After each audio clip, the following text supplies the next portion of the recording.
I took a little break today from Corinthians and went into Proverbs.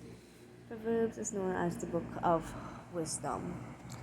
I went to chapter 3 because I was doing a plan on my phone, and this literally covers a lot of stuff. So, the first one third of this entire chapter talks about trust in God. The second, well, two thirds after is speaking about not being afraid and using wisdom. The last third is about how you should treat others. So basically, what I have highlighted here is telling you that don't let mercy and truth forsake you, and bind them upon thy neck, to keep God's commandments. And when it comes to decision making, you don't just go with what your gut say or what other people advise you to. It says here to trust in the Lord with all thy heart and lean not into your own understanding. And in all your ways acknowledge him, and he shall direct thy path. You can do this by praying for guidance. And be not wise into thine own eyes, but fear the Lord, and depart from evil. Because our ways are not God's ways. Our ways, as I say, is wicked and evil, and God have plans and work for our good, for our betterment, right? Say, fear the Lord and depart from evil. And when you fear the Lord, it shall be health to your navel and marrow to your bones. And honor the Lord with all thy substance and thy first fruit in all thine increase.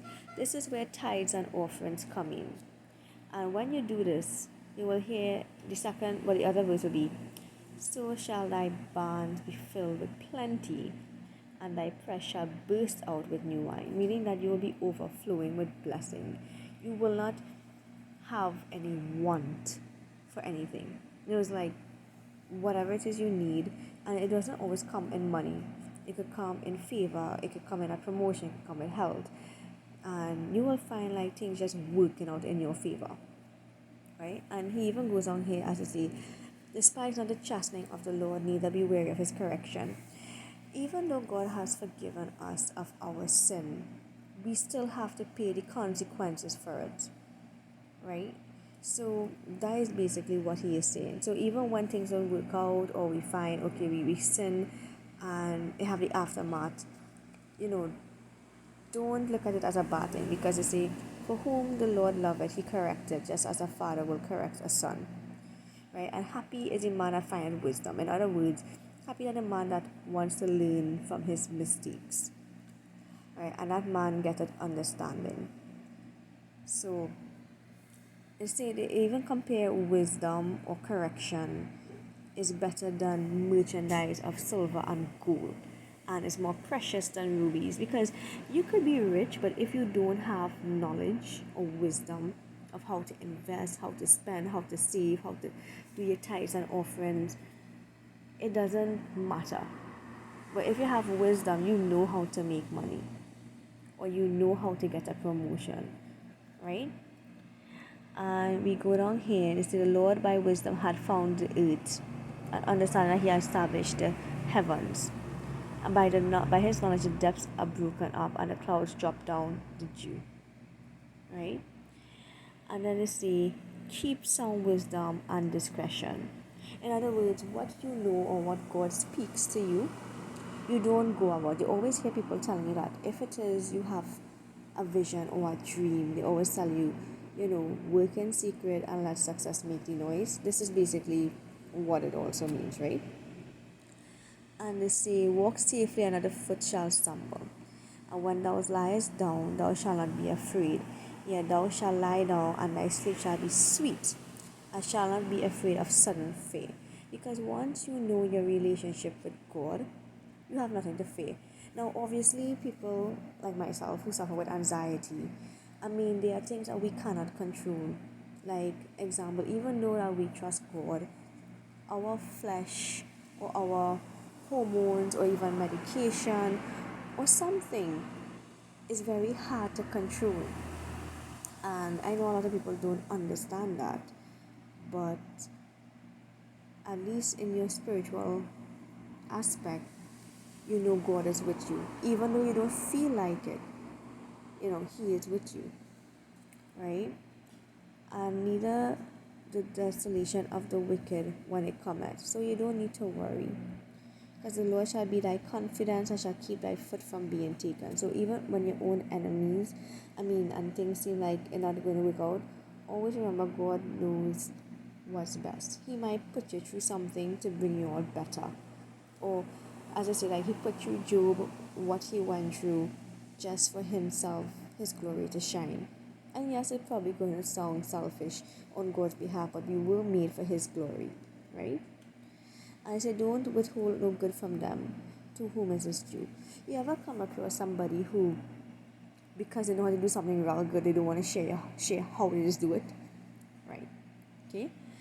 So go and come again, for tomorrow I will give thee, and when thou has it by thee. So they're talking about here, always be a cheerful giver, even when you don't have. Because if you watch through the Bible, I have a story about this woman who had limited amount of oil, and one of the prophets came by her, and the oil was multiplied because she gave the little that she had, right? Devise not evil against thy neighbor, seeing he dwelleth securely by thee. So you don't do something out of spite or out of evilness, right?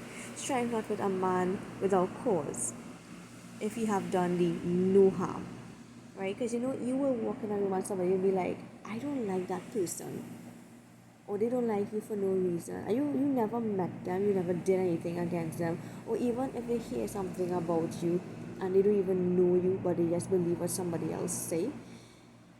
I mean, you don't study that. Let God deal with that.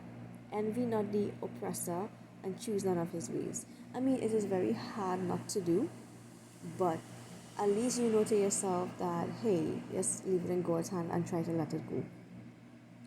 The forward of abomination to the Lord, but his secret is with the righteous. The curse of the Lord is in the house of the wicked, but he blessed the inhabitation of the just. So you see, there's something as curses, and sometimes things will happen to you and you don't know why or how. Sometimes it's also generational curses, or people just curse you because, as I say, they just don't like you without a reason, right? Secure, surely he scorneth the scorners, but he give grace unto the lowly. In this case, when he means the lowly, he means the humble or the poor. The wise shall inherit glory, but the shame shall be the promotion of fools.